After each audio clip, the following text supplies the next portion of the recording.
ہو گیا۔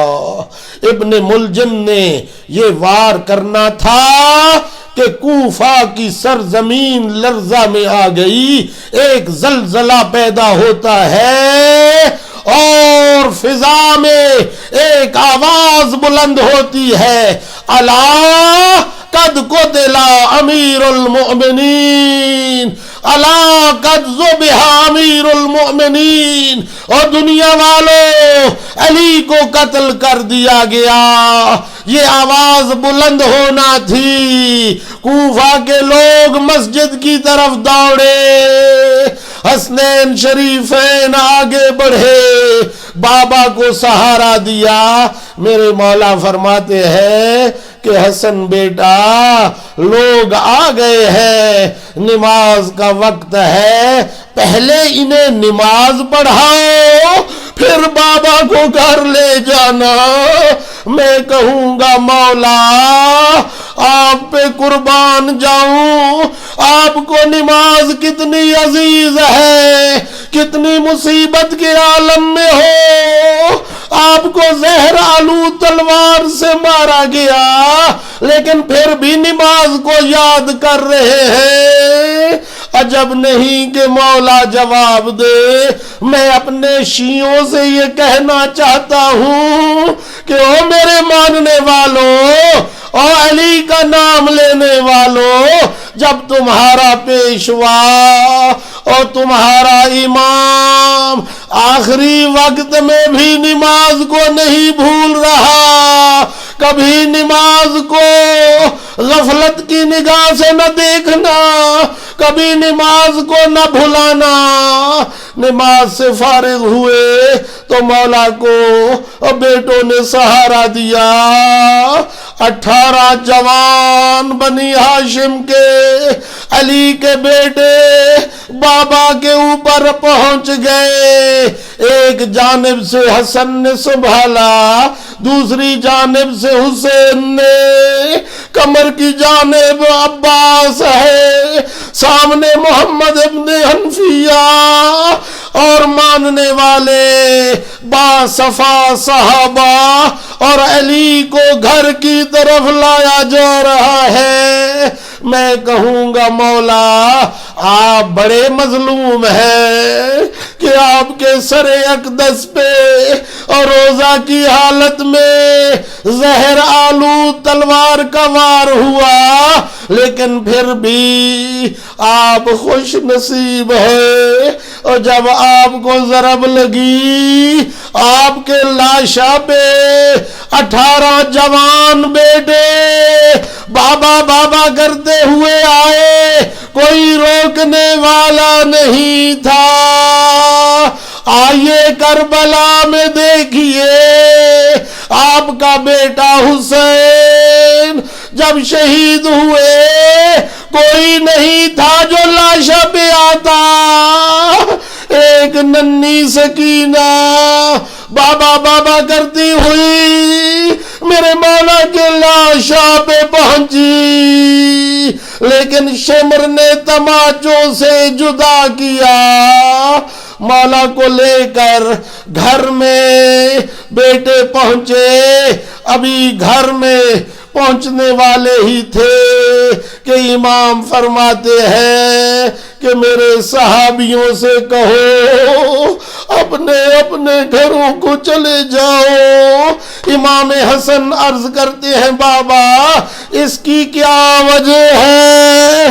تو مولا فرماتے ہیں بیٹا جب اس حالت میں گھر میں داخل ہوں گا اور میری بیٹیاں اور زینب ام کلثوم مجھے دیکھیں گی اور ان سے رہا نہیں جائے گا، اور بابا بابا کرتی ہوئی زینب اور میرے لاشا پہ آئے گی۔ علی کی غیرت برداشت نہیں کرتی کہ کسی نامحرم کے کانوں تک اور میری بیٹیوں کی آواز چلی جائے۔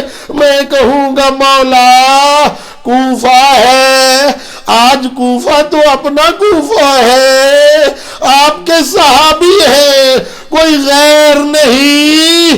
زینب ام کلثوم کے ماتم کی اور گریہ بین کی آواز آپ برداشت نہیں کر پا رہے۔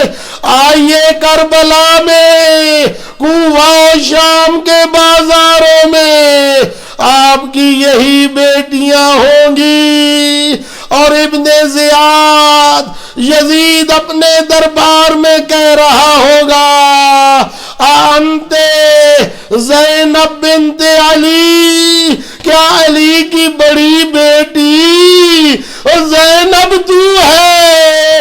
یا علی کیسے برداشت کیا ہوگا؟ اور میرے مولا سجاد نے یہ سب منظر دیکھ کر جب گھر پہنچے، ماتم ہوا، گریہ ہوا، امام حسن رو رہے ہیں، مولا تسلی دیتے ہیں کہ بیٹا رونا نہیں۔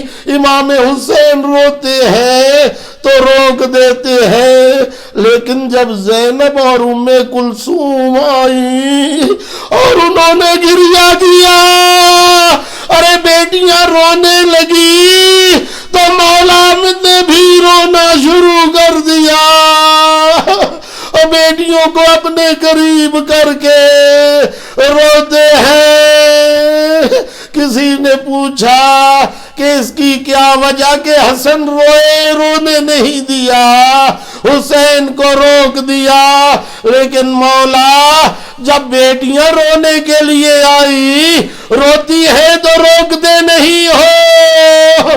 عجب نہیں کہ مولا جواب دے کہ جب بیٹیوں نے گریہ کیا تو میں سہ نہیں پایا، خود کو روک نہیں پایا، اور بیٹیوں کو روک نہیں سکا۔ الا لعنت اللہ علی القوم الظالمین وسیعلم الذین ظلموا ای منقلب ینقلبون۔ یا اللہ یا رحمان یا رحیم یا مقلب القلوب والابصار یا مدبر اللیل والنہار یا محول الحول والاحوال حول حالنا الی احسن الحال۔ پروردگار ہماری پریشانیوں کو دور فرما، تمام سامعین محترم کی حاجات کو پورا فرما، جو مومنین پریشان حال ہیں ان کی پریشانیاں دور فرما، جو مومن اس دنیا سے رخصت ہو گئے ہیں، شہید ہوئے یا قضائے الہی سے فوت ہوئے، تمام مومنین کی مغفرت فرما۔ اللہم اغفر للمؤمنین والمؤمنات والمسلمین والمسلمات۔ پروردگار میرے والدین کی مغفرت فرما، میرے والدین کو جنت الفردوس میں بلند مقام عطا فرما۔ اللہم اغفرہم ورحمہم واحشرہم مع النبی وعطرتہ المعصومین۔ پروردگار بحق محمد و آل محمد امام زمانہ کا سایہ ہمارے سروں پہ قائم فرما، اور امام زمانہ کو سلامتی اور صحت عطا فرما، اور ان کے ظہور میں تعجیل فرما۔ اللہم عجل لولیک الفرج۔ اللہم صلی علی محمد و آل محمد۔